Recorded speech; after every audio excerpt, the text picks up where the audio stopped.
Donc on a le plaisir aujourd'hui d'accueillir Sylvain Deville, qui vient de l'Institut Lumière Matière à Lyon. Donc tu as commencé ta chemin de chercheur par une thèse à l'INSA de Lyon en céramique biomédicale. Et puis après, tu es parti à Berkeley pendant 2 ans et c'est là que tu as découvert les beautés de la congélation. Et puis, après ce postdoc aux US, tu as été embauché au CNRS dans un laboratoire commun Saint-Gobain-CNRS à Cavaillon, où tu as poursuivi en congélation et puis eu l'opportunité de développer une technique grâce à un financement européen. Tu as enlevé mon anti-sèche de cryo-microscopie confocale de fluorescence pour pouvoir suivre les détails des transitions de phase, des changements de conformation qui ont lieu pendant la congélation. Et donc, c'est ce sujet dont tu vas nous parler principalement et que tu développes maintenant à Lyon, où tu t'es installé depuis 3 ans pour continuer à développer ton travail sur des objets très variés, des trucs qui gèlent. Des trucs qui gèlent. Voilà, donc je te laisse la parole. Super, merci Isabelle, bonjour à tous et à toutes. Donc je congèle tout ce qui traîne, effectivement. Alors dans le titre, j'ai mis 1001 raisons. En fait, on m'a dit que j'avais qu'1 heure pour parler, du coup j'en ferai pas 1001. Ouais. Je crois que j'ai compté, j'en ai mis 37 quand même. Et le but, c'est de vous montrer, alors vous allez voir que c'est un sujet qui est à l'interface de beaucoup de domaines extrêmement différents en fait. Ça s'appelle les séminaires de la physique, mais vous allez voir qu'en fait, il y a juste un petit peu de physique dedans, mais il y a beaucoup d'autres choses en fait. Enfin, où la physique est de partout, on peut le voir de cette manière aussi. Et donc c'est une thématique que je mène depuis pas mal d'années. Et je vais vous expliquer comment on en est arrivé à travailler là-dessus, et puis ce qu'on fait maintenant, et puis ce qui nous intéresse aussi pour la suite, quoi. Alors de quoi on parle, et pendant les 3 quarts d'heure, l'heure qui vient, on va parler de ça. Cette situation extrêmement simple à dessiner, qui est un objet face à un front de solidification. Donc un front de solidification, on a une phase solide, une phase liquide. On refroidit par exemple, le solide va pousser, le liquide sera en solide, le front avance, et qu'est-ce qui se passe quand les deux interagissent? Et donc c'est de ça que je vais vous parler aujourd'hui. Alors l'objet en question, vous allez voir, je vais vous en présenter pas mal de différents qui recoupent pas mal d'activités qu'on a eues. Ça peut être des choses extrêmement variées, et ce qui va expliquer pourquoi ça se retrouve dans plein de domaines très différents en fait. Ça peut être des particules rigides, des particules c'est des cailloux, quoi, des grains de sable par exemple, des grains de céramique. Ça peut être des bulles, ça peut être des gouttes dans une émulsion, ça peut être des cellules, ça peut être alors des virus, on n'a pas encore fait, mais ça peut être tout un tas d'objets qui, à un moment donné, vont se retrouver face à un front de solidification ou à des cristaux en croissance dans un système donné, quoi. Donc en général, on a un gradient thermique qui est appliqué, on est froid en haut, on est chaud en bas, et puis on pousse à une vitesse donnée. Et donc les objets vont venir interagir avec le front. Alors pourquoi on en est arrivé à travailler là-dessus? C'était dans un contexte de sciences des matériaux au début, où on a développé ce procédé relativement simple, où on part d'une suspension de particules dans l'eau. Donc ici vous avez le diagramme de phase de l'eau, donc pression-température. Vous partez d'une suspension, vous mettez les objets dans l'eau, on a une étape de congélation, on va faire pousser les cristaux. Et pendant cette étape, dans les bonnes conditions, la matière va être ségrégée entre les cristaux. Donc elle va se concentrer dans l'espace entre les cristaux qui sont noirs ici. Et si ensuite on descend en dessous du point triple, on va lyophiliser la glace, on passe directement de l'état solide à l'état gaz, et on va créer des porosités qui sont une réplique des cristaux de glace. Donc après, si c'est des céramiques, on a une étape de densification à faire pour consolider l'ensemble. Et ce qu'on obtient, typiquement, c'est ce que vous voyez à droite ici. Donc là, c'est une vue de dessus de la céramique. On voit bien les pores qui sont en noir, la matière ségrégée qui apparaît en blanc ici. Et en général, on fait une congélation directionnelle. Donc ces porosités peuvent être continues sur toute la hauteur de l'échantillon, qui peut atteindre plusieurs millimètres, voire 1 ou 2 cm, 3 cm éventuellement. Donc ça, c'est le principe de base. Et vous verrez par la suite qu'on l'a utilisé d'abord dans un contexte de sciences des matériaux pour fabriquer des matériaux qui ont des morphologies, des propriétés qui sont un petit peu particulières. Alors, d'où ça vient, en fait, l'histoire, je vais vous refaire un peu l'historique dans le premier quart d'heure, là, ça vient d'assez loin, en fait, vous allez voir. Et si on veut comprendre ce qui se passe, on a des briques qui nous viennent d'assez loin et dans des domaines très variés. Vous allez voir, ça va de la biologie à la géophysique, voire l'exploration pétrolière, quoi. Alors, un des premiers qui a travaillé dessus, au moins on est au courant, Alors, il y a eu d'abord quelqu'un dans les années vraiment début du XXe siècle qui a travaillé là-dessus sur la congélation de gel de silice. Et l'article est en allemand, je parle pas allemand. Et celui qui a vraiment fait quelque chose d'important au début, c'est Taber en fait. Et lui s'intéressait à la congélation des sols dans un contexte géophysique. Et il s'intéressait à expliquer ce qu'on appelle la glace lenticulaire. Et quand vous congelez des sols, je vous montrerai d'autres photos par la suite, vous avez des structures qui se forment, où vous avez des couches de glace pure et qui sont en alternance dans les sols. Et donc ça, c'est important parce que vous verrez par la suite, ça peut dégrader les infrastructures, ça peut dégrader les sols, etc. Donc les gens voulaient comprendre ce qui se passait. Et j'aime bien commencer par ça parce que quand on lit l'article, alors l'article, on ne ferait jamais un article comme ça aujourd'hui. Aujourd'hui, un article comme ça, on en ferait 10, on le découperait. Lui, en fait, il a attendu 15 ans avant de faire son article. Et quand on lit les méthodes au début, il dit les manips, j'ai commencé pendant les froides nuits d'hiver, en hiver 1914. Il était en Caroline du Nord, je crois. Et simplement, à l'époque, il n'y avait pas de congélateur, en fait. Et donc, il était dépendant des conditions extérieures pour pouvoir faire ses manips, quoi. Et puis, il n'a pas eu le temps de tout faire, apparemment. Et donc, il dit, bon, j'ai mis ça un peu de côté.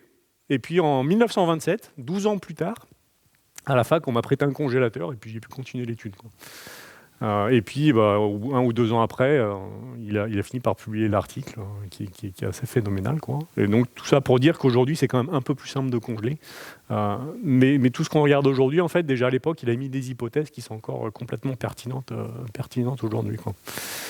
Un deuxième contexte très différent, quelques années plus tard, dans lequel ça s'est fait, c'était le développement des peintures à base de latex. Vous avez des petites particules en latex dedans. Et les peintures, vous mettez les particules, vous les dispersez dans un solvant. Et puis, faut l'emmener jusque chez le consommateur. Vous allez le stocker éventuellement en extérieur à l'usine pendant un certain temps. Ça ne va pas forcément être très bien contrôlé. Si vous êtes dans une région froide, la peinture, elle peut geler avant que vous ayez le temps de la déposer. Et les gens s'intéressaient à la stabilité des peintures exposées au gel. Et du coup, ils regardaient la microstructure et qu'est-ce qui se passe quand on congèle ces peintures. Et ça fait vous voyez, on retombe un peu sur les images de tout à l'heure. Alors, sauf que là, les porosités sont rondes maintenant. Mais c'était le même genre de phénomène. Dans un contexte très différent, une des spécificités, c'était que en fait, tout le savoir, là, dans ce cas-là, il est dans des brevets, en fait, pas tellement dans des articles. Les gens voulaient breveter pour pouvoir utiliser leur peinture, simplement, se protéger. Quelques années plus tard, à peu près la même période, en fait, années 50-60, l'exploration pétrolière, et les gens voulaient comprendre la structure des sols et la structure des argiles en particulier, pour pouvoir forer comme il fallait, exploiter ce qu'ils voulaient, etc. Et congeler et regarder une argile, en fait, c'était pas quelque chose de très simple. Et les gens se sont dit, on va figer l'échantillon en le congelant. Comme ça, on va préserver la structure. Après, on pourra le regarder. Ça nous renseignera sur la structure des sols. Et quand ils ont congelé et qu'ils ont regardé, alors ils ont fait plein d'hypothèses. Ils ont été là quand même. C'est vraiment étonnant. On a des structures comme ça. Le sol, il n'est pas du tout homogène. Les argiles sont bien alignées les unes sur les autres, avec des porosités assez grandes, etc. Et à l'époque, ils pensaient que ça, c'était vraiment la structure intrinsèque du sol, en fait. Et ce que vous verrez par la suite, ce que je vous montrerai, c'est que ça, c'était lié au processus de congélation qu'ils ont utilisé pour mettre ça en place. Donc, c'était vraiment la méthode de préparation des échantillons qui, en l'occurrence, détruisait complètement ce qu'ils voulaient observer initialement, quoi. Un contexte un peu similaire, cette fois-ci en biologie, où les gens voulaient observer la structure des hydrogels. Et de la même manière, ils se sont dit, on va les congeler pour regarder ce qui se passe. Et quand ils les ont congelés, ils retrouvaient des structures cellulaires, comme on voit depuis tout à l'heure, là. Et puis au début, ils ont commencé à spéculer en disant quand même, les hydrogels, ils ont des structures vraiment étonnantes, poreuses, etc. Bon. Et puis, quand même, au bout de quelques années, ils sont aperçus encore une fois que c'était la préparation de l'échantillon par la congélation qui induisait cette structuration qui était un petit peu particulière, quoi. Encore un contexte très différent, années 80, récupération des boues des stations d'épuration. Le problème qu'on a dans ce contexte-là, c'est qu'on a des quantités de liquide pollué extrêmement importantes. Et ce qu'il faut faire, c'est éliminer l'eau. Donc il faut concentrer tout ce qu'il y a dedans pour arriver à éliminer l'eau. Et dans les années 80, ils se sont dit, on va utiliser la congélation, c'est un moyen de séchage en fait, de concentration, pour arriver à éliminer l'eau de ces bouts de stations d'épuration. Alors vous voyez tout de suite qu'on change d'échelle, parce qu'une station d'épuration, les quantités à traiter par jour, on n'est plus sur la dizaine ou la centaine de tonnes de liquide, en fait, quoi. Mais ils ont regardé ça très sérieusement pendant un certain temps. Ils ont même fait une usine pilote pour regarder ça. Alors, intuitivement, on se dit quand même que ça semble un peu foireux sur un plan énergétique. Congeler, ça coûte cher. Mais en fait, si on fait un peu d'ingénierie, ce qu'on utilise en chaleur latente dans un sens, on peut le récupérer pour faire fondre dans l'autre sens. Et donc, c'était pas tellement pour des raisons énergétiques que ça n'a pas marché. Et donc, dans ce contexte-là, ils ont congelé des bouts, ils ont regardé à quoi ressemblait leur échantillon pour comprendre comment optimiser le procédé. Et ils retrouvaient ce type de structure, toujours pareil, un petit peu cellulaire. Alors là, une congélation directionnelle, donc on voit une coupe verticale, on retrouve les images qu'on voyait depuis le début. Et en fait, c'est toujours les mêmes mécanismes qui sont à l'œuvre derrière, alors sur un système, encore une fois, très différent ici, mais toujours un système à queue, avec des polluants très différents, quoi. Et puis les gens ont utilisé ça également, et ça existe encore aujourd'hui, comme outil de dépollution, en fait, directement, ou si vous contrôlez de manière si vous congelez de manière bien contrôlée, vous allez avoir un front plan qui va ségréger toute la matière. Et si vous l'emmenez jusqu'en haut de votre substance que vous voulez éliminer, en fait, vous avez concentré tous les polluants tout en haut de l'échantillon. Donc après, vous avez juste à récupérer cette zone. Le reste, c'est de l'eau que vous pouvez éliminer. Et ça, aujourd'hui, c'est encore une méthode qui est utilisée industriellement dans certains cas de figure, qu'on a des polluants extrêmement difficiles à éliminer dans l'eau. Il y a quelques boîtes en France qui font ça et qui utilisent ces méthodes pour vraiment éliminer des polluants très durs à éliminer autrement. Et suivant les conditions où on le fait, ça ne se passe pas toujours bien. On peut encapsuler de la matière dans la glace au fur et à mesure, etc.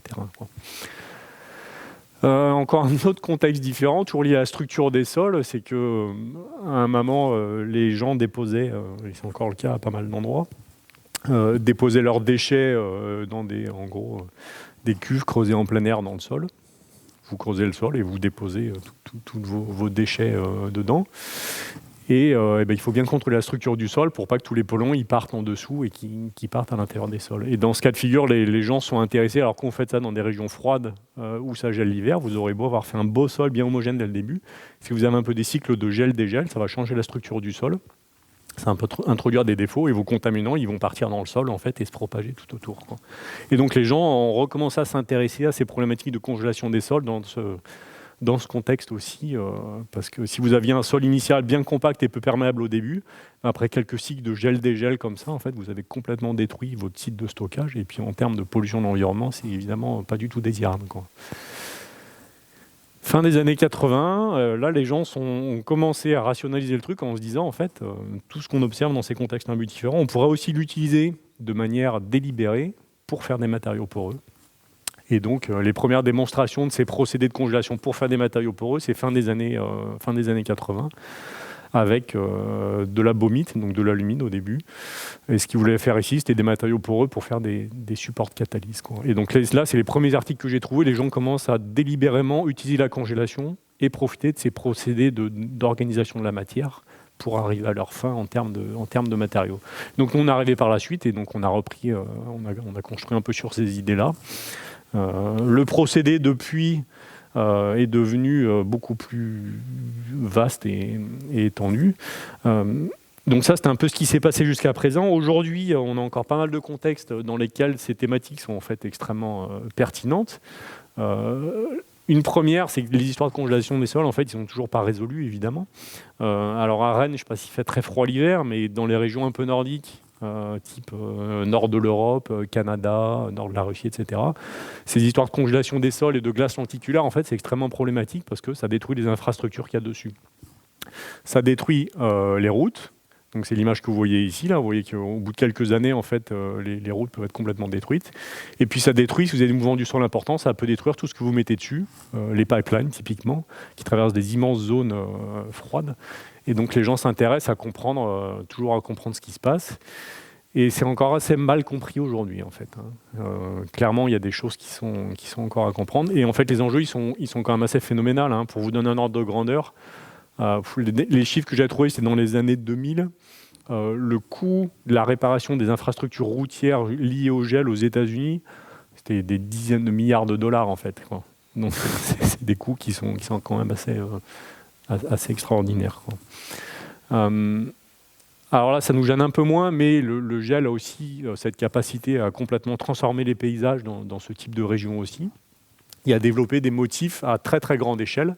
Ce que vous voyez ici, là, vous avez des collines au milieu, etc. C'est des changements du relief et du paysage qui sont à des échelles très très grandes et qui sont liés à des mécanismes de gel, dégel et de ségrégation de la matière, tel que je vous en parle depuis tout à l'heure. Un des plus spectaculaires, c'est ceux-là, là. Et ça j'aimerais, moi, je voyage plus trop, mais j'aimerais bien aller les voir quand même un jour, ça. Ça s'appelle des pingos.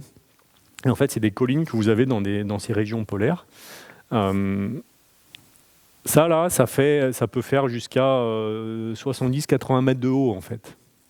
Et si vous faites une coupe, là, comme on aime bien faire en microscopie, en fait, ça donne ça. Alors là, il y a un bonhomme qui fait la barre d'échelle, là c'en est un qui n'est pas très grand. Et en fait, c'est un énorme glaçon, quoi. Avec la matière qui s'est ségrégée, et puis ça pompe l'eau au fur et à mesure, etc. Et donc ça fait des formations qui sont assez spectaculaires et dont les mécanismes ne sont pas encore, j'ai l'impression, très très bien compris non plus, quoi. Mais toujours il y a ces problématiques de gel, dégel et d'interaction avec des objets, de transport de l'eau dans des milieux poreux, dans des conditions un peu froides.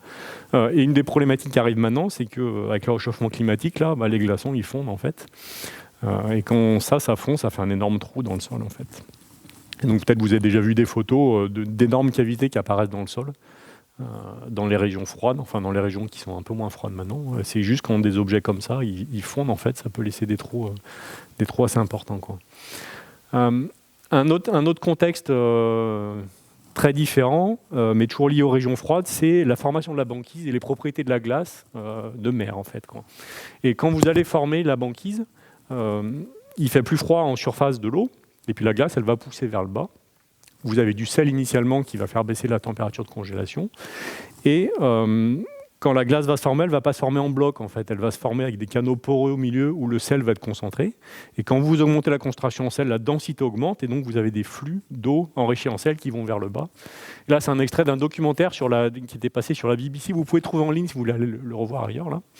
Et où ils ont observé, ils sont placés sous la banquise, et ils ont observé ce phénomène assez particulier, où quand l'eau elle sort des canaux, elle est enrichie en saumure, et donc comment elle est enrichie elle est encore liquide parce qu'elle est beaucoup plus froide, mais par contre quand elle se retrouve dans l'eau dessous qui elle est moins enrichie en sel, ça forme des glaçons qui peuvent descendre sous la surface de la banquise initialement.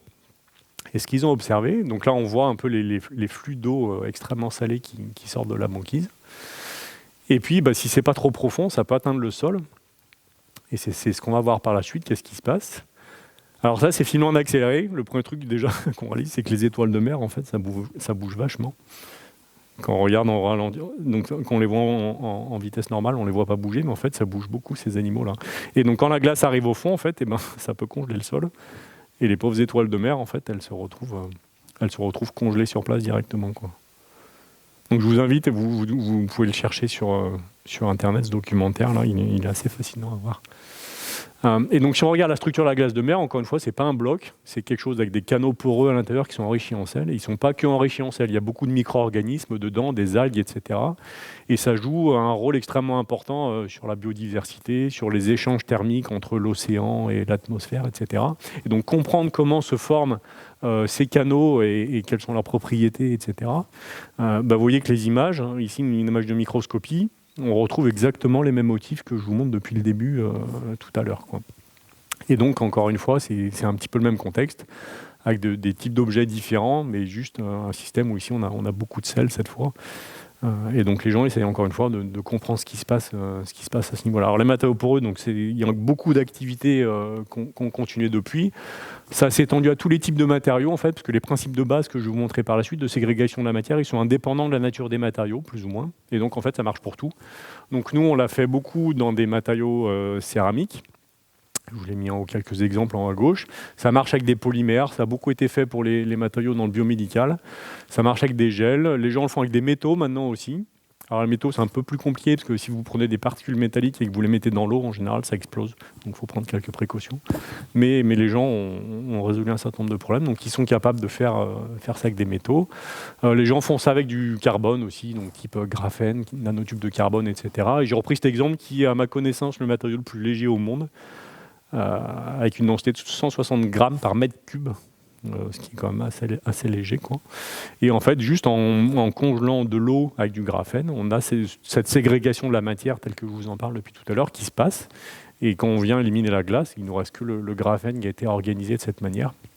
Et donc on peut faire des choses absolument massives, de plusieurs centimètres cubes, voire plus, mais qui sont extrêmement légères. Donc il y a une manière d'assembler le graphène dans une structure tridimensionnelle, quoi.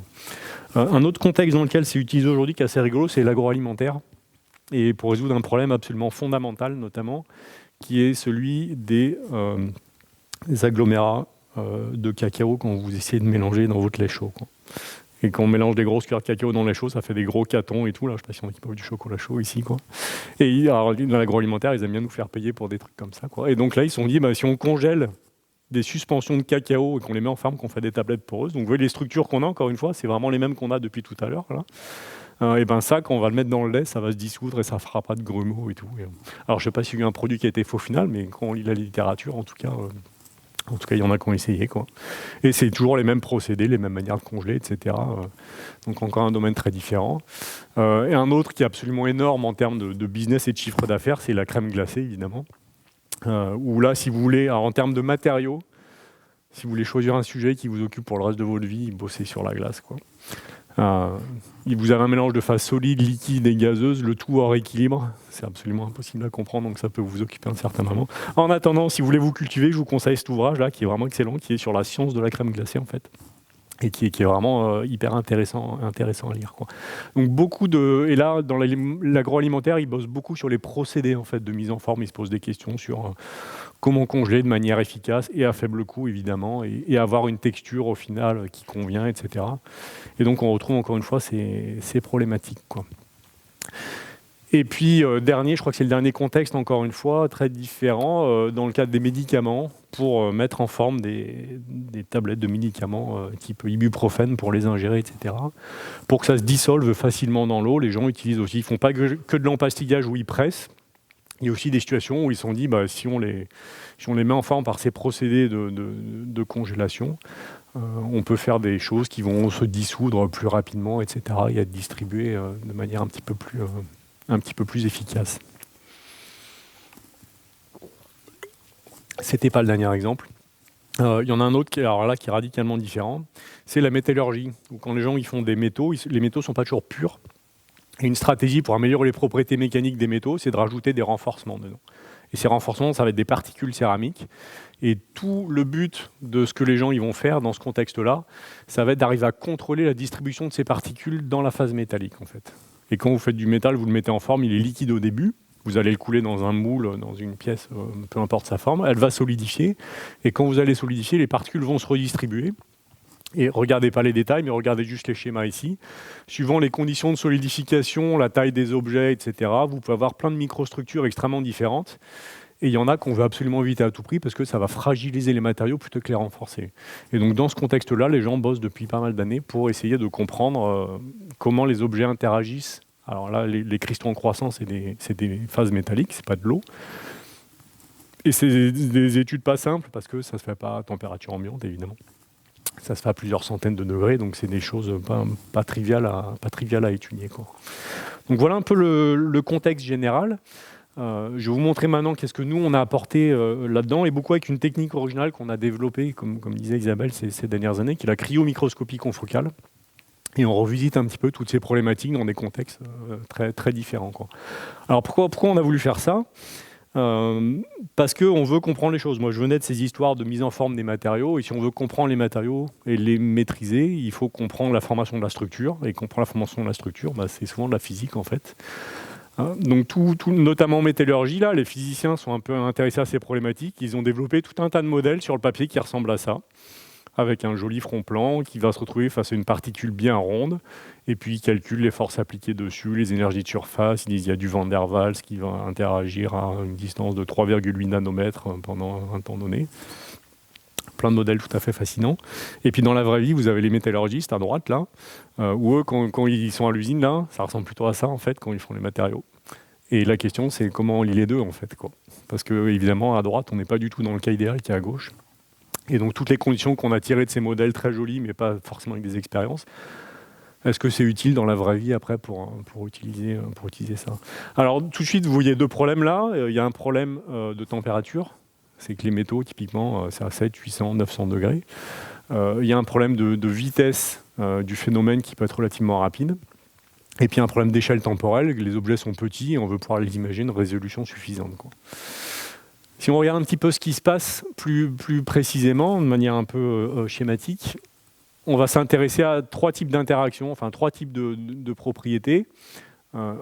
Quelque chose qu'on connaît bien dans notre domaine, au moins celui de la céramique, c'est comment est-ce qu'on met des objets en suspension, comment ils interagissent entre eux, quel est le rôle de leur chimie de surface, etc. Donc ça, on connaît assez bien. Toute une partie de propriétés qui dépendent du système qu'on va congeler. Alors moi, je me suis surtout quasi exclusivement intéressé à la glace. Et la glace est, d'un point de vue physique, un objet assez étonnant, qui a des propriétés assez uniques, qui est anisotropique, etc., qui a pas mal de propriétés un petit peu originales. Et le cœur du procédé, ça va être les interactions entre les objets, les particules qu'on va regarder, et les cristaux qui sont en croissance. Schématiquement, deux possibilités. Soit l'objet il est incorporé dans la glace, soit il est rejeté par la glace. Et donc on peut raisonner en termes de bilan des forces appliquées sur l'objet, par exemple. Et si le bilan des forces est favorable, l'objet va être rejeté. S'il est défavorable, l'objet va partir donnant.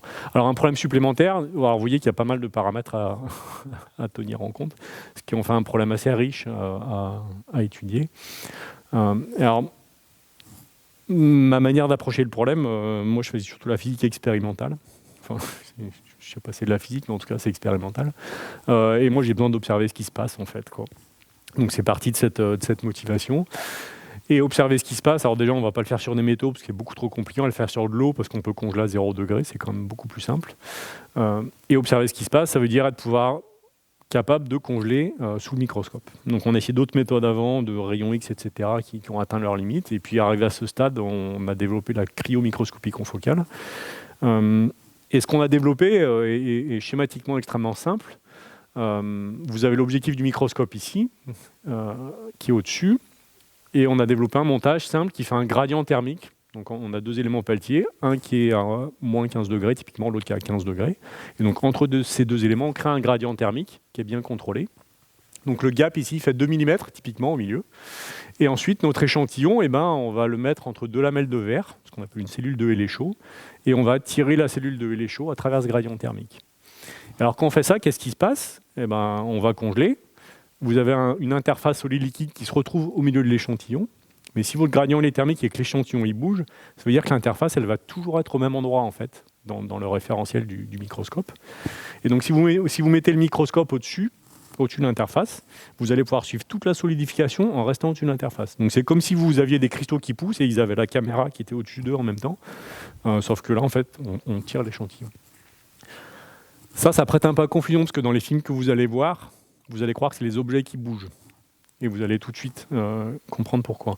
Alors la première chose qu'on a fait, c'est juste se dire, on va déjà essayer de regarder de la glace dans l'eau pour démarrer. Et le principe de base, encore une fois, c'est qu'au lieu de rejeter des particules, on rejette une sonde fluorescente. Quand la glace pure se forme, elle va ségréger la sonde fluorescente.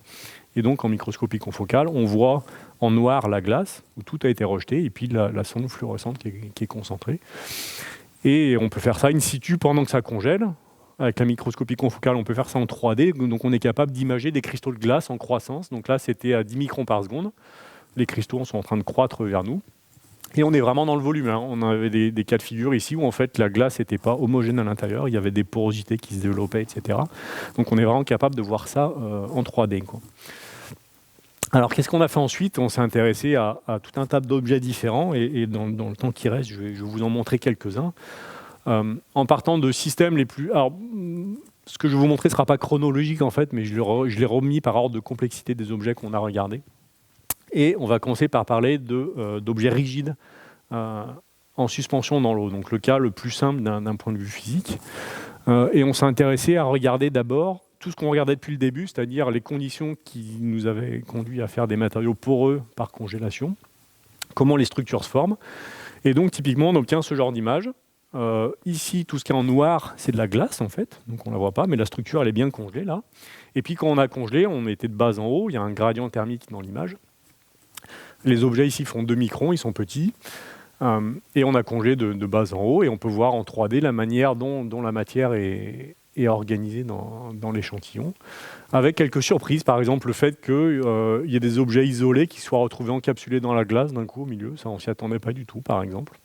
Parce qu'une fois que vous éliminez la glace, ces objets isolés, vous ne les voyez pas, puisqu'ils retombent évidemment dans les trous, quoi. Donc ça, c'est ce qu'on a commencé à regarder dans le postdoc de Dmitro. Et on peut même voir, si vous regardez ici, il y a une zone où les particules sont drôlement bien empilées, là. Dans la partie qui est encore relativement chaude, vous voyez qu'entre les particules, vous voyez que c'est rose un peu tout autour. Ça veut dire qu'il y a encore notre sonde fluorescente qui est de partout. Ça veut dire que c'est encore liquide à cet endroit-là. Si vous regardez une zone un peu plus bas dans l'échantillon qui est un peu plus froide, vous voyez que sur le bas du petit carré, là, entre les particules, c'est devenu noir cette fois, alors que c'est devenu rose. On le verra mieux sur l'image d'après. Et donc ça veut dire qu'on est aussi capable de suivre entre les particules, la manière dont la glace va venir se propager. Donc on peut s'intéresser un peu à tous les stades de la congélation. Alors ensuite, on a fait ça de manière un peu plus modèle. Donc c'était toujours dans le cadre du postdoc de Félix et puis avec du stage de Théo qui est ici, qu'on a fait cette étude, où cette fois-ci, au lieu de faire des objets isolés, on a fait un empilement de particules plus ou moins compactes, qui nous créait un matériau poreux, en fait, avec des pores plus ou moins contrôlés, et on regardait comment la glace se propageait dedans. Donc l'objectif ici, c'était de comprendre la congélation confinée, comment ça se passe. Donc toujours le même système, hein. On peut contrôler la vitesse, on peut contrôler le gradient. Quand on va congeler, on voit ici tout notre empilement. En bas, c'est noir, tout est congelé, et en haut, c'est ce qui est encore liquide. Et ce qu'on voit tout de suite, c'est qu'en fait, la frontière, elle n'est pas du tout plane, hein. Vous voyez vous avez un front qui a une forme plus ou moins développée au milieu. Et puis, ce qu'on voit, c'est qu'il y a certaines zones, la zone C ici, qui sont les premières à congeler, en fait, qui congèlent avant le reste, avec un certain type d'empilement de particules. Et à l'inverse, vous avez des zones autour de la zone E, ici, qui sont les dernières à congeler, quoi. Et ce qu'on observe de manière très qualitative dans un premier temps, c'est que les gros pores, les gros trous sont les premiers à congeler, en fait. Non, les premiers, je ne vais pas me tromper. Et les derniers à congeler sont ceux où on a l'empilement le plus compact et donc les porosités les plus petites. Alors, comment ça s'explique, ça ? Ça s'explique très très bien, et on le savait déjà, en fait, c'est que si vous voulez faire rentrer une interface solide-liquide dans un milieu poreux, il va falloir déformer l'interface, ça coûte de l'énergie, et plus les pores sont petits, plus ça coûte de l'énergie. Très concrètement, ça veut dire que si vous voulez faire rentrer de la glace dans des nanotubes de carbone qui font quelques nanomètres de diamètre, vous allez devoir congeler à moins 40 degrés, pas à 0 degrés. Alors nous, on ne congèle pas aussi bas parce que les pores ici sont relativement gros, mais ça, c'est un phénomène qui est bien connu, qui s'appelle la dépression de Gibbs-Thomson. Donc on a pu le vérifier dans un premier temps. Ce qui nous intéressait dans l'étude et dans le stage de Théo, ça a été qu'est-ce qu'on fait maintenant si on rajoute du sel dedans. Donc on comprend bien l'influence du confinement sur la congélation. Plus les pores sont petits, plus il faut aller bas en température. Une autre manière de faire baisser la température de congélation, c'est de mettre du sel. Vous avez déjà tous fait l'expérience pour dégeler les routes, par exemple, devant chez vous l'hiver, si vous avez du gel ici. Et notre question qu'on s'est posée, c'est est-ce qu'il y a un couplage entre les deux ? Qu'est-ce qui se passe si on mélange les deux ? Donc on a fait des suspensions avec différentes concentrations en sel. On a pris un sel modèle qui était le chlorure de potassium ici. Et vous voyez, toutes les images sont à la même échelle et on va de 0 à 0,4 molaires à peu près. 0,4 molaires, c'est typiquement les concentrations en sel qu'on a dans les sols, dans l'environnement, pour vous donner l'ordre de grandeur. Et ce que vous voyez, c'est qu'en fait, le front qui était, alors vu de loin, relativement plan, quand on augmente la concentration en sel, il devient de moins en moins plan. Et la transition s'étale sur des zones beaucoup, beaucoup plus grandes, en fait. Et la conclusion de notre étude, ça a été que, en fait, quand on a les deux effets mélangés, c'est pas juste une somme des deux effets, mais on a une vraie synergie entre le soluté et le confinement, qu'on peut expliquer de manière assez simple, c'est que à cause du confinement, les premiers pores qui vont congeler vont être les plus gros. Quand les premiers pores les plus gros vont congeler, ils vont ségréger tout ce qu'il y avait initialement dedans, dont le sel, et donc le sel va se retrouver dans ce qui reste. Donc les pores moyens et petits qui ne sont pas congelés vont avoir une concentration enrichie en sel. Comme elle est enrichie en sel, vous avez fait baisser le point de congélation. Donc pour arriver à congeler les pores moyens, il va falloir congeler encore plus bas. Et ainsi de suite, jusqu'à ce que vous ayez tout congelé. Et au final, on observe des dépressions de la température de congélation qui sont de plusieurs degrés. Alors que ce qu'on attendait, vu les concentrations en sel qu'on a mis et les tailles de pores, en fait, c'était au maximum 1 degré, 1,5 degré. Donc on a une vraie synergie ici entre les solutés et le confinement. Et donc ça, notamment dans un contexte de comprendre la congélation des sols dans l'environnement. En fait, c'est important parce que tous les gens qui ont fait des études pour le moment, chaque fois, ils mettaient de l'eau pure avec des cailloux et puis mesuraient ce qui se passait. Mais dans la vraie vie, dans les sols, vous avez toujours plein de sel et d'impuretés qui font baisser le point de congélation, quoi. Donc ça, c'était les particules rigides rapidement. Ensuite, ce qu'on a regardé de près, c'est un objet un peu plus compliqué qui sont des émulsions et donc des gouttes d'huile dans l'eau. Et donc toujours dans le cadre du postdoc de Mitro et puis en collaboration avec ma collègue Cécile Monteux à l'ESPCI. Alors pourquoi on a fait des gouttes d'huile ? On avait des plans à long terme que je vous montrerai par la suite. Un des gros avantages de faire des gouttes d'huile, c'est qu'on peut contrôler très facilement ce qu'on fait. On peut mettre une sonde fluorescente dans l'eau, une sonde fluorescente différente dans les gouttelettes d'huile. Et donc en microscopie confocale, on voit très très bien les gouttes d'huile qui sont en bleu ici, très simple à imager. Là, c'est juste que je déplace le microscope au-dessus de l'échantillon. Il y en a une ou deux là qui sont pas très belles au milieu. Mais on peut faire des choses bien calibrées, bien contrôlées, quoi.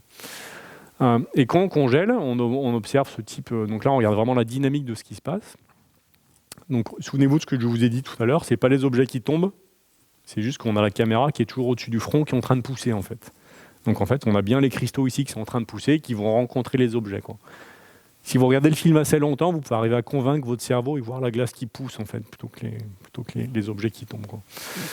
Et donc l'intérêt de notre méthode ici, c'est qu'on reste toujours au voisinage du front, et surtout on peut observer énormément d'interactions. En fait. On n'est pas obligé de suivre un objet ou deux.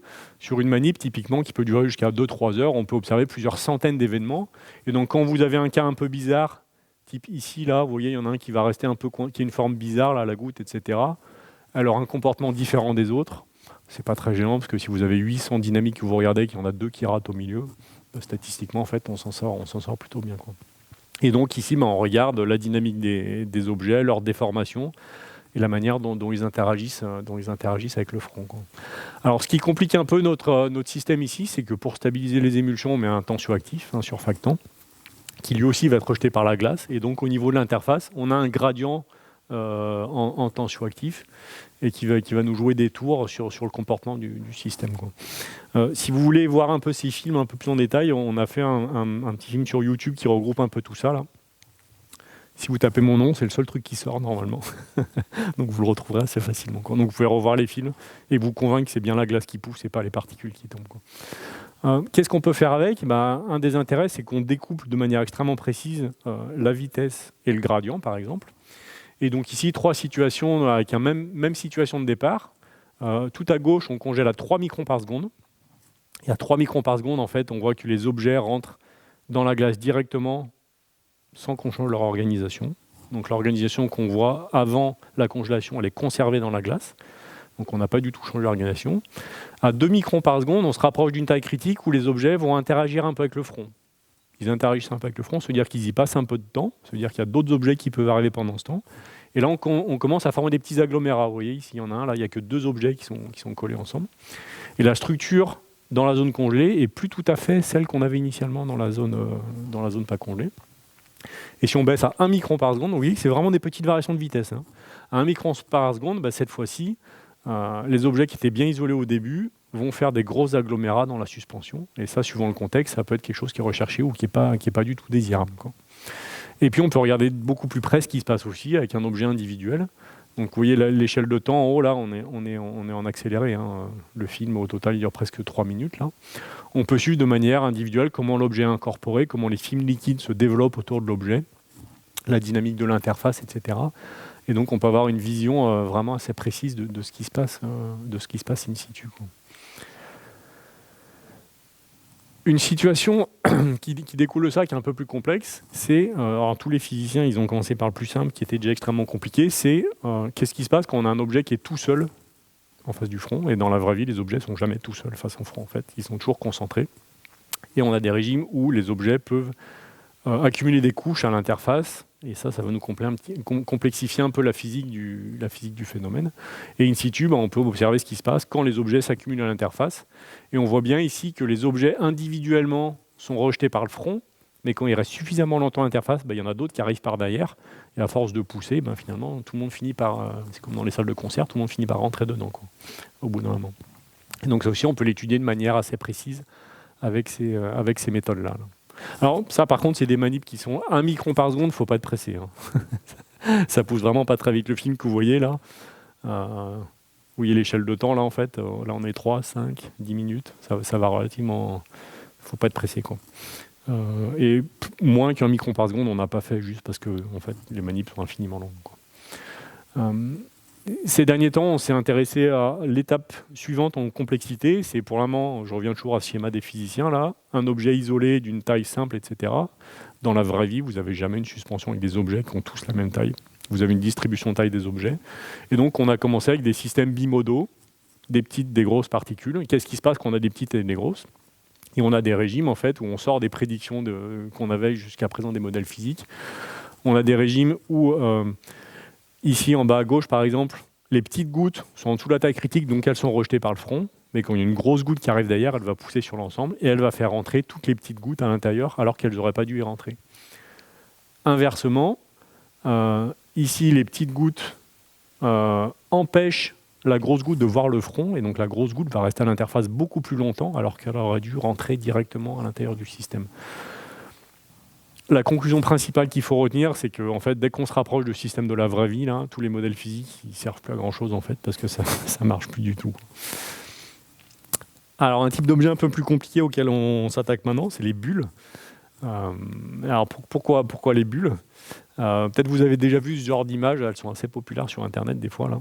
Quand vous avez des bulles encapsulées dans la glace, ça fait vraiment des très belles images. Et puis on a des choses un peu exotiques qui sont assez rigolos, là, qui sont assez artistiques, où ici on avait une congélation radiale, donc on retrouve un peu cette géométrie radiale à l'intérieur. Et tout de suite on voit que les bulles, elles ne sont pas restées rondes ici en fait, et on crée ces espèces de longs tubes de bulles allongées à l'intérieur. Et à droite, là, c'est mes doigts, pas tout à fait à l'échelle, mais un petit peu plus gros. Alors ça, c'était juste dans ma belle famille en Auvergne, du côté d'Ambert, où il fait assez froid l'hiver. On est allé les voir à Noël, et l'hiver, ça gèle, et ils ont toujours des brouettes dans le jardin, des trucs là. Et quand la glace se forme en surface, à la base, l'eau, elle est super enrichie en gaz, parce qu'elle est restée, la brouette est restée pendant des semaines dehors, donc c'est saturé en gaz à l'intérieur.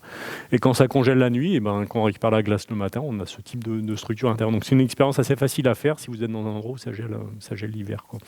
Alors ça, c'est une illustration, il n'y a pas beaucoup d'applications dans un premier temps. Par contre, si vous imaginez qu'au lieu de l'eau, ce que vous voulez faire solidifier, c'est du saphir, par exemple, qui sert à faire, ou du silicium, qui sert à faire des monocristaux pour les systèmes, notamment type scanner, radar, etc. Là, vous ne voulez pas de bulles dedans, parce que chaque bulle, ça va être un défaut, et ça peut être un défaut qui peut vous conduire à éliminer toute la tranche, en fait, quoi. Donc il y a des enjeux industriels derrière qui sont assez importants. Et donc il y a pas mal de systèmes industriels où vous avez des bulles dedans que vous voulez absolument éviter, et donc comprendre la formation des bulles dans ce contexte-là est assez important, quoi. Voilà un exemple. Dans le saphir, par exemple, on a un monocristal assez grand, typiquement c'est des trucs qui peuvent faire plusieurs centimètres, hein. Et là, on était dans un régime où il y a des bulles qui sont retrouvées encapsulées dedans. Ça, d'un point de vue des propriétés du matériau, c'est absolument catastrophique. Et donc, il faut absolument l'éviter. Et pour l'éviter, c'est pas mal de comprendre pour savoir dans quelles conditions il faut travailler, quoi. En métallurgie aussi, vous pouvez avoir des conditions où vous avez de l'hydrogène qui est dissous initialement dans votre métal liquide. Quand vous allez solidifier, l'hydrogène ne va pas partir dans le matériau, il va être rejeté, ségrégé à l'interface. Et quand vous dépassez une concentration critique, vous allez pouvoir former une bulle et qui va venir interagir avec le front. Et alors, suivant les vitesses, soit la bulle pousse rapidement, devient assez vite grosse et incorporée directement dedans, soit ça pousse doucement, et la bulle va grossir, mais elle va toujours être rejetée par le front. Et vous avez un régime intermédiaire, en fait, vous allez capturer le bas de la bulle, elle va être incorporée dans votre phase solide. Mais comme vous continuez à enrichir en gaz à l'interface au fur et à mesure, en fait, vous continuez à étirer la bulle. Et là, on retombe sur les images que je vous avais mis précédemment ici. C'est ce qui se passe dans ce cas de figure, en fait.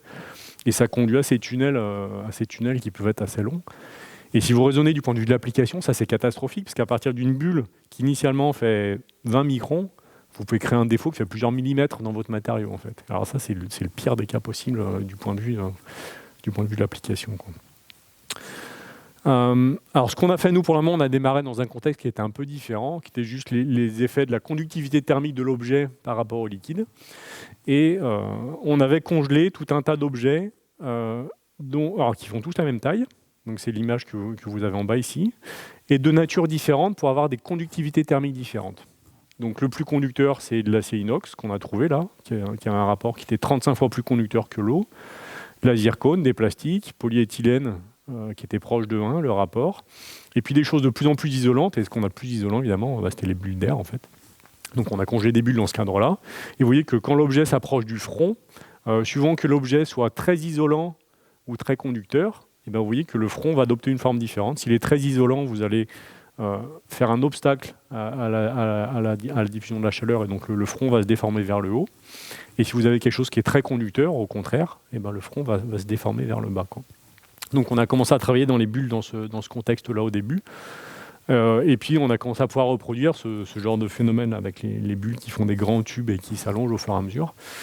Alors c'est pas encore très bien contrôlé, pour le moment tout ça c'est préliminaire, mais on vient de démarrer une thèse sur le sujet et je pense qu'on va faire des choses assez rigolotes avec ces bulles en tout cas, quoi. Alors là on va revenir un peu en arrière sur un plan de l'historique pour les deux derniers systèmes, enfin au moins pour le premier, qui est l'hémicelle. Et là, il n'y a pas de cryomicroscopie confocale dans ce cadre-là, c'est quelque chose qu'on a fait avant. Si on en revient à ce qui se passe entre les cristaux de glace, pour faire les matériaux, je vous ai expliqué que les objets sont rejetés, sont ségrégés entre les cristaux de glace. Et pour le moment, on travaille avec des objets inertes que vous allez empiler. Vous faites un tas de sable, en gros, entre vos objets. Et puis, notamment dans le postdoc de Jérémy d'Eno au labo, on a commencé à lancer d'autres idées, de se dire, finalement, congeler, c'est une manière de concentrer les systèmes, en fait. Et est-ce qu'on ne peut pas avoir des comportements émergents quand on va concentrer les systèmes et pas mettre des objets passifs, mais avoir de l'auto-organisation qui se passe au milieu, quoi. Et le système sur lequel on a travaillé, c'est les copolymères blocs. Donc, ce sont des copolymères avec un côté hydrophile, un côté hydrophobe. Donc, vous avez la tête ici en rouge qui est hydrophile, la queue qui est hydrophobe qui va se mettre à l'intérieur. Et donc ces systèmes-là, quand vous les concentrez, ça forme des micelles. En fait, toutes les parties hydrophobes vont à l'intérieur pour se protéger. Toutes les parties hydrophiles restent à l'extérieur. Et ça permet de minimiser l'énergie du système, en fait. Donc ça, c'est des choses bien connues. Pourquoi on ne fait pas de microscopie confocale? C'est que ces objets, ils font 10 nanomètres typiquement. Et donc on n'arrive pas à les observer, en fait. Donc qu'est-ce qu'on a fait? On a montré que si on part d'un système où on a nos copolymères blocs dilués dans le système, donc regardez pas les particules marron pour le moment, et quand la glace va pousser, on va les ségréger, on va les concentrer, et si on atteint ces concentrations critiques au milieu, on va pouvoir former ces objets in situ pendant la congélation. Et si on veut les observer d'ailleurs, ce qu'on peut faire, c'est rajouter les petites briques marron, qui sont des particules de silice dans ce cadre-là. La silice va s'organiser autour de ces micelles. Et ensuite, ce que font les gens typiquement, c'est qu'ils éliminent les micelles par un traitement thermique et ça fait des matériaux poreux. Et ça, c'est beaucoup développé dans les années 80-90, notamment par Total, etc., qui a eu tout un tas de brevets importants dans ce domaine-là. Et ça, pour le moment, c'était fait par évaporation. Donc les gens concentraient les systèmes en évaporant. Ils atteignaient ces concentrations critiques et utilisaient ça pour faire des matériaux. Donc c'est l'image que vous avez à droite, par évaporation. Et les micelles s'auto-organisent, en fait, ça fait des motifs très réguliers. On dirait presque des images de réseaux cristallins qu'on a en transmission. Sauf que ici, en fait, c'est des réseaux poreux qui sont créés par l'évaporation. Et quand on congèle, on a montré qu'on peut obtenir exactement le même type d'organisation, en fait, quoi. Donc en concentrant d'une manière qui est extrêmement différente, quoi. Alors on allait un peu au synchrotron à soleil pour observer ça in situ, et on a bien pu vérifier en faisant la diffusion au rayon X que notre mécanisme qu'on a proposé initialement, on part d'un système dilué, quand ça va se concentrer au fur et à mesure, dans un premier temps on forme les micelles entre la glace, et si vous continuez à concentrer les systèmes, les micelles vont s'auto-organiser. Et on a vu qu'il y avait deux phases cristallines différentes, HCP et 2D hexagonales. Et donc on peut observer tout ça in situ et c'est fort plaisant. Alors pourquoi ça nous intéresse, ça, au-delà des matériaux? C'est que, je vous ai dit, pour le moment, on faisait ça par évaporation. Et par évaporation, pour évaporer, il faut être à température ambiante ou un peu plus haut, typiquement. Et donc, dans la littérature, les gens ont fait des diagrammes de phase pour prédire les différentes phases qu'ils obtenaient en fonction de la température et de la concentration. Et personne ne travaille à basse température, évidemment, donc nous, on les connaît pas, ces diagrammes de phase, quoi. Et vous voyez que le chemin que nous, on suit, quelle que soit la concentration qu'on a initialement, en fait, quand on va refroidir la température, il ne va rien se passer. Et puis, on va commencer à former de la glace. Et dès qu'on commence à former de la glace, on va concentrer le système. Et donc là, on part vers la droite du diagramme de phase, où on augmente la concentration. Et on va passer à travers toutes ces structures intermédiaires, quoi. Donc, on peut s'amuser, si on veut, à refaire tous les diagrammes de phase. Et pour le moment, tous ces systèmes-là, en fait, vous regardez tous les diagrammes de phase, ils démarrent tous soit à 0, mais je ne crois pas que les gens vraiment ils aient testé jusqu'à 0. En fait, je pense que c'est un peu extrapolé. En général, ça démarre à la température du labo, qui est plutôt autour de 25 degrés, quoi. Peut-être un peu plus froid cet hiver. Et donc tous les diagrammes de phase, en fait, ils sont bien connus, mais tous dans des conditions thermodynamiques qui sont un peu différentes de ce qu'on fait nous à basse température. Donc ça permet d'étendre un peu ce genre de savoir-là. Alors un autre contexte dans lequel ça peut être important et qui est assez rigolo, c'est l'émergence de la vie sur Terre. Le principe... Alors, si vous êtes un peu intéressé un tout petit peu à la question, il y a en gros quatre types d'hypothèses, trois principales différentes. La première, c'est les sources hydrothermales. L'hypothèse étant que la vie est apparue au fond des océans dans des conditions de très haute pression, température, etc. Ce qui pose quand même un sacré problème, c'est le problème de la dilution, en fait. Si vous voulez créer des choses vivantes, il faut qu'elles restent quand même assez concentrées, qu'elles soient proches. Et quand vous êtes au fond de l'océan, vous êtes au fond de l'océan, donc ça a assez peu de chances de se rencontrer, quoi. Deuxième hypothèse, les comètes. Ça, c'est assez pratique. On dit que c'est des comètes qui ont tout amené, comme ça on ne s'occupe pas de comment c'est arrivé. Troisième hypothèse, c'est la congélation. Et du coup, si vous travaillez sur ce système, et au repas de Noël, vous pouvez convaincre vos parents et vos beaux-parents que c'est absolument hyper important ce que vous faites comme recherche.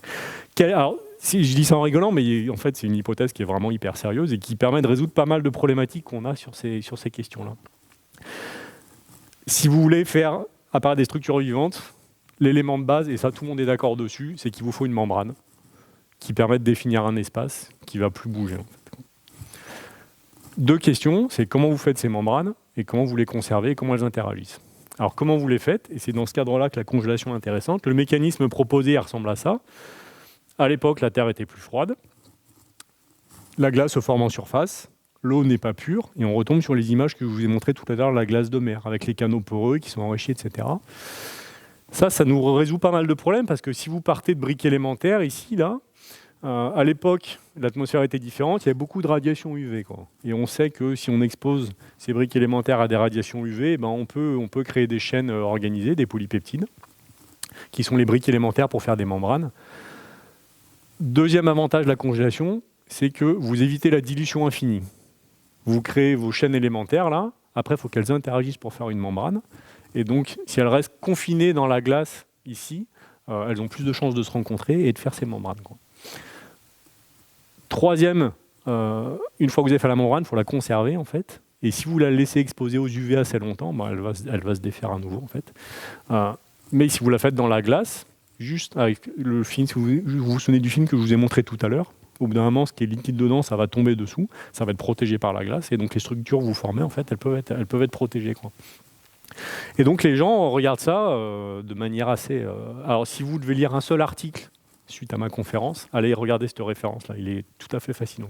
Et donc les gens, alors c'est pas juste un mécanisme qu'ils ont proposé comme ça sur un joli papier, les gens ont fait des manips, en fait, où ils ont pris ces solutions élémentaires avec des concentrés organiques, etc., un peu tout ce qu'il y avait dans la soupe initiale. Ils ont congelé et ils ont montré qu'on formait des vésicules et que les vésicules étaient stables, etc., ce qui est quand même une étape assez importante dans ce procédé. Donc c'est une piste de recherche que je trouve personnellement tout à fait fascinante. Il y a des histoires aussi sur la réplication de l'ARN, etc., où les gens ont montré qu'en présence de la glace, la surface de la glace sert de site catalytique pour ce type de réaction en plus. Donc ça fait pas mal de pistes qui sont intéressantes. Alors les gens s'y sont intéressés dans un contexte de chimie aussi, du coup. Et typiquement, quand on fait des réactions chimiques, on les accélère quand on augmente la température. Et suite à une erreur au laboratoire, évidemment, les gens ils les ont stockés pas à la température voulue, mais beaucoup plus bas. Et ils se sont aperçus que ça accélérait certaines réactions, en fait. Et leur explication, en fait, ce qu'ils ont proposé par la suite, c'est que principalement, a priori, c'est que vous formez de la glace, ça va concentrer les réactifs que vous avez au début, et donc, vu que vous augmentez la concentration, ça accélère les réactions, et donc c'est une méthode qui est maintenant utilisée dans quelques labos, non pas de chauffer, mais de refroidir pour accélérer les réactions chimiques. Je suis presque à la fin. Le dernier objet qu'on étudie, les cellules. Alors le contexte ici, il est double, il est double, il y en a un seul, c'est celui de la cryopréservation des cellules, et avec deux grandes applications en tête. Alors vous avez sans doute entendu parler de la cryopréservation pour tout ce qui est cellules reproductrices, notamment les ovaires, etc., les spermatozoïdes. Congé des spermatozoïdes, si on en perd la moitié quand on congèle, c'est pas grave, il y en a plein. Les ovules, c'est un petit peu plus compliqué, si on n'en a pas des stocks. Et donc les gens ont développé des protocoles, et faire subir la congélation et la décongélation des cellules, en fait, c'est assez brutal. Globalement, elles n'aiment pas trop. Et il y a beaucoup de mécanismes qui peuvent se passer et expliquer pourquoi vous détruisez vos cellules au fur et à mesure, en fait. Donc il y a cet aspect déjà cellules reproductrices, mais en pratique, tous les labos de biologie du monde congèlent leurs cellules pour les conserver le temps de faire des manips, qui veulent que leur lignée cellulaire n'évolue pas pendant qu'ils n'ont pas le temps de maniper, etc. Donc tous les labos du monde ont développé des protocoles pour congeler, avec des succès plus ou moins efficaces. Et ça a été regardé quasi à 100% que par des biologistes jusqu'à présent. Et quand les biologistes ils congèlent, c'est assez brutal. Et donc la faible ambition qu'on a dans ce cadre-là, c'est de se dire peut-être qu'avec nos approches de physiciens, on peut apporter un regard un peu différent dessus, notamment nos méthodes expérimentales sur les conditions de congélation. On peut peut-être comprendre un peu ce qui se passe, comment le soluté se concentre. Comment les gens travaillent jusqu'à présent, c'est que pour congeler, ils ajoutent des additifs, type du glycérol ou du DMSO. Ils en mettent une certaine concentration initiale. Et puis ils espèrent que ça n'ait pas trop d'impact sur le système. Ce qu'on a montré, c'est que les additifs peuvent être concentrés pendant la congélation. Donc ce que vont voir les cellules, en fait, ça va être beaucoup plus haut que ce qu'on avait mis initialement, quoi. Donc on s'est embarqué un peu dans cette aventure. Alors on a commencé ici avec des systèmes un peu modèles. Donc ça, on est en collaboration avec des collègues à Paris. On a pris des cellules de levure de bière qui ont l'avantage d'être extrêmement robustes par rapport aux globules rouges ou aux autres types de cellules. Et on peut les marquer en fluorescence. Alors à gauche, vous avez une image typiquement où en blanc, vous avez la glace. En bleu, vous voyez les petites cellules qui fluorescent là. Et puis en rose, c'est tout ce qui est liquide. Et donc on peut suivre in situ où vont les cellules. Et puis ce qu'on peut faire en plus, c'est qu'ils sont assez forts, les biologistes. Ils ont développé plein de sondes fluorescentes. Et notamment, les cellules, elles peuvent ne pas avoir la même réponse fluorescente selon qu'elles soient fonctionnelles ou non. Et donc, en fait, quand on congèle, on peut voir mourir ou pas les cellules in situ sous microscope. Et donc, le but maintenant, c'est de faire un lien entre la survie des cellules et les conditions de congélation pour arriver à optimiser un petit peu ces protocoles, quoi. Donc voilà dans quoi on s'est embarqué. Donc qu'est-ce qu'on fait maintenant? Sur les bulles, on a une thèse qui vient de démarrer il y a une semaine là, de Bastien au laboratoire. Et puis sur les cellules et ce type d'objets aussi intermédiaires, là on vient d'avoir un financement pour un projet ANR où on aura 3 thèses sur le sujet. Donc on va continuer à explorer ces problématiques, quoi. Alors pour finir, je vois qu'il y en a qui s'impatientent un peu. Si vous voulez en faire à la maison, parce que quand même c'est bien d'apprendre la physique, mais c'est bien de la pratiquer aussi. Premier truc à faire, on va attaquer l'hiver, là. Je pense qu'il fait plus froid chez vous qu'en Provence. Si vous regardez les sols congelés l'hiver, en particulier quand il y a des argiles et tout, vous pouvez voir ce type de phénomène, par exemple, qui sont en fait de la glace qui sort du sol et qui va repousser les particules. Ça s'appelle des cheveux de glace, si vous voulez le chercher sur Internet aussi. Et ça, c'est lié, pareil, à tout ce que je vous raconte depuis le début, le transport des sols dans les milieux poreux, la congélation, etc. Alors là, il faut avoir un peu de chance parce que, évidemment, il faut être à un endroit où il y a le sol qui s'y prête. Ça dépend de la nature, de la taille des particules, et puis les bonnes conditions météo, évidemment, quoi. Quelque chose de plus simple à faire, si vous faites de la soupe de légumes chez vous. Je ne sais pas si on a qui ont des enfants ici, qui ne sont pas très grands, et qui ne veulent pas faire des petits pots, mais qui préfèrent faire leur soupe eux-mêmes. C'est ce qu'on a pratiqué, on fait des gros volumes, et puis on congèle les portions individuelles, comme ça on n'a pas cuisiné le reste de la semaine. Si vous la mixez bien, la courge par exemple, ça marche super bien. Le poireau, il y a trop de fibres, mais la courge, ça marche bien. Quand vous allez congeler, en fait, vous allez faire ce que je vous montre depuis le début, quoi. Et donc, vous voyez les motifs ici, là, vous allez faire ces beaux cristaux de glace anisotrope, etc. Et comme ça congèle pas très vite dans votre congélateur à la maison, en fait, les cristaux deviennent assez gros. Et juste visuellement, on les voit très très bien déjà, quoi. Donc là, c'est un collègue, là, David Louap, là, peut-être qu'il y en a qui le connaissent, là, qui avait fait ce tweet et tout. Lui aussi, quand il décongèle sa soupe, il pense à moi, quoi, du coup. Donc ça, c'est super facile à faire. Vous pouvez le faire chez vous ce soir, si vous voulez, quoi. Un troisième contexte, plus pour les étudiants. Quand vous voulez de la glace dans vos cocktails et tout, là. Si vous faites des glaçons chez vous, vous avez tous fait des glaçons chez vous, ils sont jamais transparents, en fait. Vous avez peut-être fait cette observation déjà. Et pourquoi ils sont pas transparents? Parce que l'eau du robinet, elle est pleine de gaz, en fait. Et quand vous allez congeler votre glaçon, vous allez ségréger le gaz, mais comme vous commencez par congeler par l'extérieur, le début, le glaçon va être bien pur, et puis tout le gaz qui reste, il va être emprisonné au milieu, et donc le cœur du glaçon est toujours opaque, en fait, quoi. On fait une thèse sur le sujet, du coup. Et alors, il y en a des malins qui se sont dit on va plutôt en faire un business pour devenir riche. C'était aux États-Unis, évidemment, quoi. Et ils ont venu un kit pour faire la glace transparente. Donc, pour la maudite somme de $120, vous pouvez acheter ce petit bâton en bois, là, cette petite lame de verre, et puis un truc très très cher qui est un moule isolant, quoi, en plastique. Et donc, si vous faites une congélation directionnelle plutôt qu'une congélation radiale, toute la première partie, vous allez congeler doucement, vous allez bien rejeter toutes les bulles et tout le gaz. Et donc toute la première partie de votre glaçon, elle va être super transparente. Et après, grâce au reste du kit, vous éliminez la partie qui n'est pas jolie, vous gardez que le glaçon transparent. Et vous pouvez vendre votre cocktail beaucoup plus cher dans les bars à New York, quoi. Et donc ça, super facile à faire à la maison, juste avec du polystyrène et un truc, vous pouvez faire un moule. Le but, c'est juste que ça soit unidirectionnel, en fait, plutôt que radial, quoi. Mais vous n'aurez jamais de la glace transparente avec les moules que vous achetez qui sont radiales, en fait. Donc voilà. Donc la conclusion, j'espère vous avoir convaincu qu'il faut travailler sur la congélation, en fait, quoi. Ça concerne absolument tout, de l'émergence de la vie sur Terre à la préservation de vos cellules pour le futur. Donc en fait, vous voyez que c'est un sujet hyper riche, et en fait la physique à la base, en fait, c'est la même, mais dans chaque fois des contextes qui sont extrêmement différents, et du coup c'est assez fascinant à travailler là-dessus.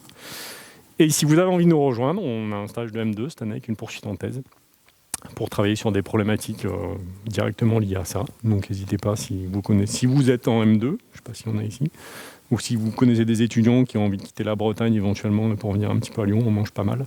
N'hésitez pas à nous les envoyer, quoi. Voilà, j'espère que je ne suis pas trop débordé. C'est rien.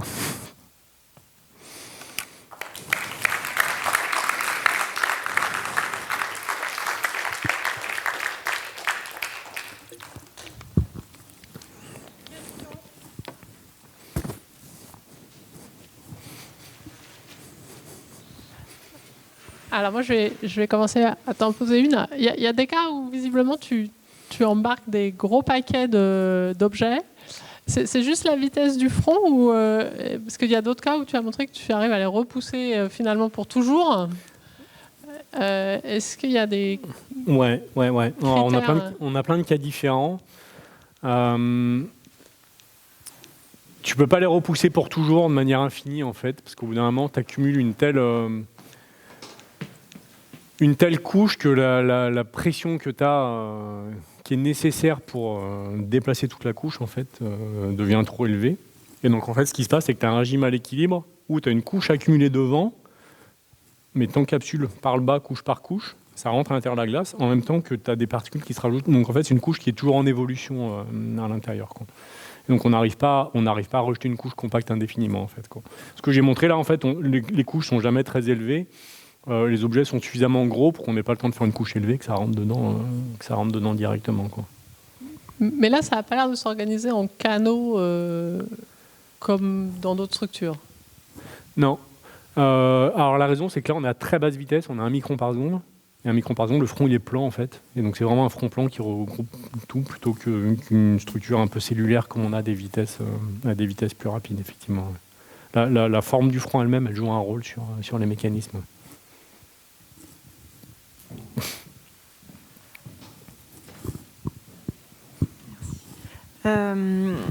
Parfois, on voit des canaux apparaître. Est-ce qu'on sait pourquoi, par quel mécanisme ils sont assez stables? Des canaux, tu veux dire, des formes... Là, alors peut-être, celui-là, il y a beaucoup de particules, mais sur les films qui allaient un peu vite, et on voit bien, voilà, ouais. Typiquement, on voit des canaux comme ça. Est-ce qu'on sait... Ouais, ça c'est très très bien connu. C'est pas une instabilité de Mullins, c'est Karka.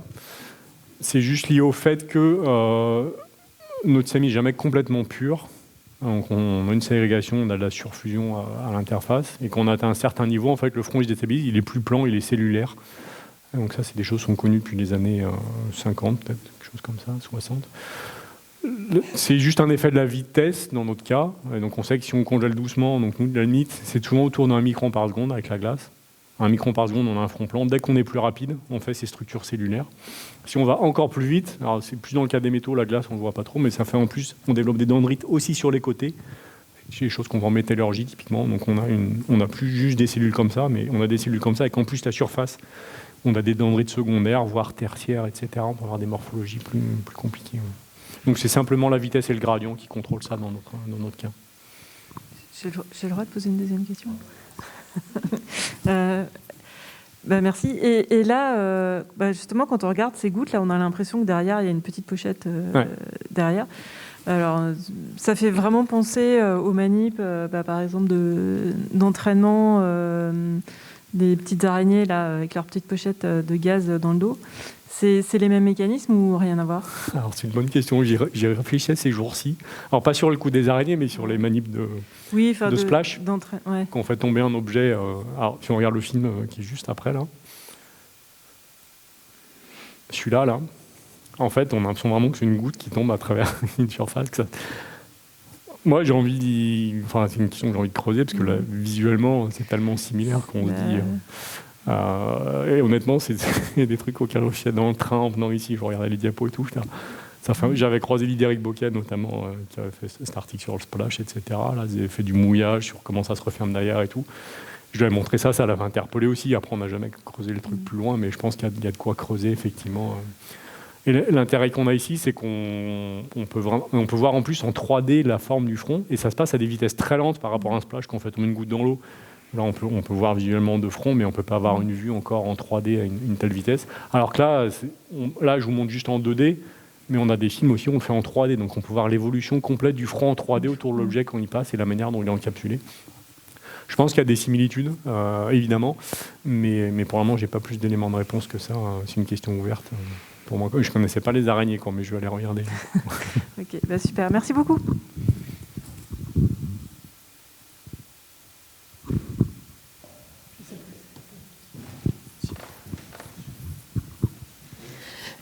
Oui, moi j'ai une question. Donc moi je congèle les cellules et donc j'étais très intéressée par une de vos diapos. Vous montriez que le matériel est séquestré dans des zones non congelées, mais qu'il y a aussi des événements qui se retrouvent enfermés dans la glace. Ouais. C'est ça. Et est-ce qu'on sait qu'est-ce qui va conditionner qu'un objet va se ségréger avec tout le monde dans les interstices ou va se... Ouais. Alors, oui, on sait. Dans le cas des cellules, on sait en partie. Ce qu'on voit ici sur l'image, par exemple, c'est qu'on est dans un cas de figure où on a des objets qui sont restés dans les canaux liquides entre les cristaux et on a des objets qui sont partis complètement dans la glace. Voilà, Là, on a eu les deux comportements clairement. Ouais. De manière très schématique, c'est la taille et la vitesse. Si les objets sont trop gros, ou inversement, si la vitesse est rapide, les objets vont être incorporés dedans. Si les objets sont petits, ou inversement que la vitesse est lente, les objets vont être ségrégés et rester entre les canaux. Ça, c'est les deux extrêmes. Les paramètres principaux, donc c'est taille des objets, vitesse du front et gradient thermique, qui est important aussi.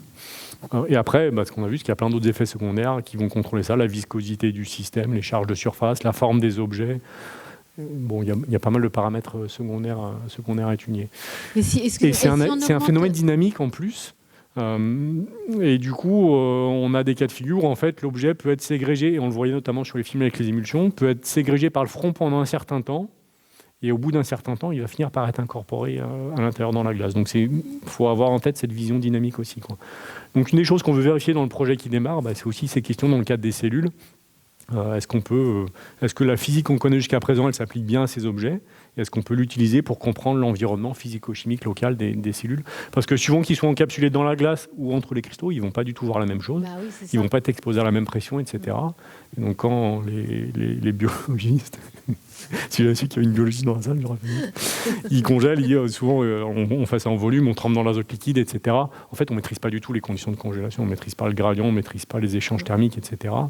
Et il y a des protocoles qui se développent maintenant de congélation en cellules de couches 2D unidimensionnelles avec la congélation directionnelle, qui est ce que nous, on commence à faire aussi, du coup, où là, on contrôle très très bien tous ces paramètres, en fait. Et donc, a priori, on espère qu'il y a un peu moins de dispersion sur les résultats dans ce cadre-là. Et du coup, si par exemple on augmente la viscosité du milieu, ça va avoir... Parce que c'est vrai qu'on tâtonne, on est vraiment en essai-erreur tout le temps en biologie. C'est pour ça que votre microscopie, cryomicroscope confocal, je trouve ça merveilleux. Venez à Lyon. Ah oui, je pense. La viscosité facilite l'encapsulation des objets. Donc, mais ça change aussi les morphologies de croissance de la glace. Ça a tendance à faire des cristaux plus lisses, moins dendritiques, etc. En fait, le problème, c'est que tous ces paramètres, ils sont couplés, en fait, la plupart du temps. Donc, c'est difficile de dire, juste, j'augmente la viscosité pour favoriser l'encapsulation, mais il se trouve que ça va aussi changer. Il y a une chose que je n'ai pas parlé, parce qu'on ne l'a pas encore regardé, c'est tous les mouvements de fluide qu'on peut avoir au voisinage du front. Et il y a des conditions, on en a qui sont extrêmement importantes. On a tout juste commencé à essayer d'imaginer ça. Si on change la viscosité, ça va changer les écoulements, la redistribution, etc. Donc en fait, quand on change un paramètre, ça en change 5 autres. Et donc arriver à découpler ces effets, c'est... Donc à très grand trait, je dirais, ça facilite l'encapsulation. Mais peut-être qu'à très fin, c'est pas vrai du tout dans le système particulier et les conditions qu'on veut regarder.